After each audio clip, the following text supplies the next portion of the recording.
Be ready. 10 seconds to go.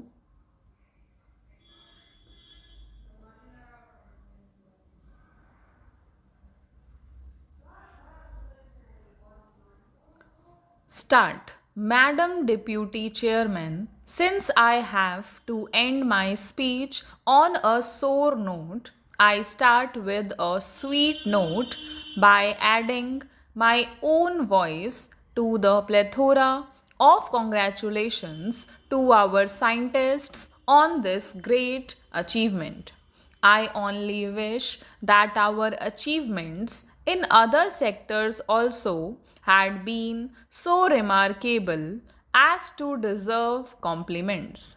Then, really, the debate on the motion of thanks to the President would have been very illuminating.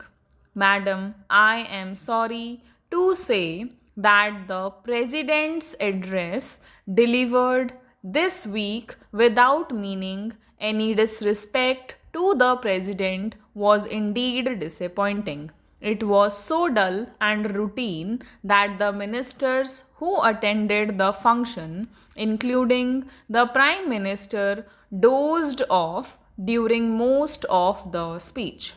That shows the character of the speech, the great achievements incorporated in the speech. And quite strangely, madam, this 16-page document does not give any indication of the direction in which this government is going or proposes to go. It does not give even an idea of how this government is going to tackle the manifold problems facing this country. More time has been devoted to the problems of Afghanistan, Thailand, and other countries, and the problem of apartheid. I don't object to that. But when specific solutions are offered to international problems, the problems of other countries, the President's address does not indicate any solution to any of the problems facing this country. That is the unfortunate and the most significant part of his speech. Madam, this government came into power in 1984 with two specific promises. One is that they would provide a government that works, and the other is that they would provide a clean and honest government. My endeavor would be to disprove both these claims. It is not a government that works. It is also not an honest government. While saying so, I do not want to belittle the achievements of and the hard work put in by farmers, by our industrial workers, and by our scientists and technologists in their respective fields. But for them, this country would have collapsed long ago under the burden of mismanagement and misrule of this government, either in relation to the problems facing the country or in relation to the problems faced by a state government. For center's approval, there is complete standstill and the government does not come forward with any solution to these problems.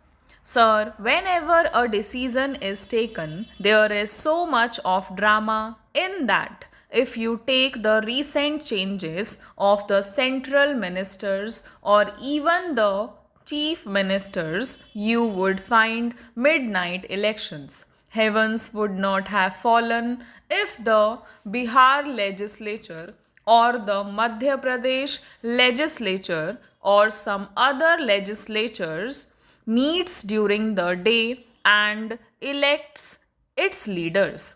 People are rushed by special planes and elected or selected at midnight hours, bringing about wholesale changes in the state administration. Similarly, there is no finality about the cabinet changes at the center. In spite of 23 cabinet reshuffles since this prime minister has come to power, the cabinet is incomplete because even now a number of portfolios are held as dual charge by some cabinet ministers. The cabinet itself is not complete even after nearly 3 years of this government. That itself shows the indecision of the government and the leadership here. If you come to the specific problems, this government had earned some euphoria because of certain accords not signed in the beginning of its tenure. There was the Punjab Accord, the Assam Accord, and what not. But what is the position of these accords today?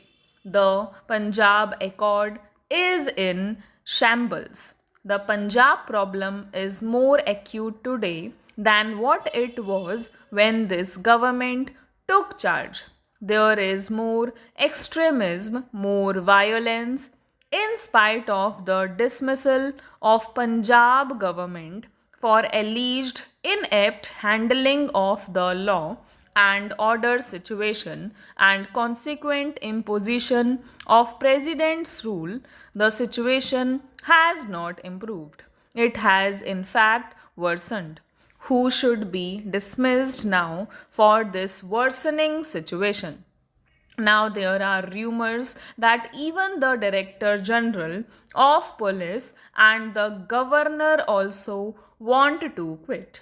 That is the stage to which the Punjab problem has been brought. On the Assam Accord, nothing has been done. The foreigners' problem has not been solved. A big contingent, including the Assam Home Minister, came here the other day, held a dharna at the boat club and got arrested. And that is the stage of the Assam Accord. And new problems have been added. In West Bengal, there is the Gorakhaland demand. By giving encouragement to a secessionist demand, another problem has been created. Another state was sought to be created in West Bengal. I find that all these problems are arising or solutions are evading the problems because the top leadership today lacks not only the maturity to handle these problems but also the political advice which is very essential for a solution of the problems. The Prime Minister is surrounded by a coterie of persons who have no political background. Stop.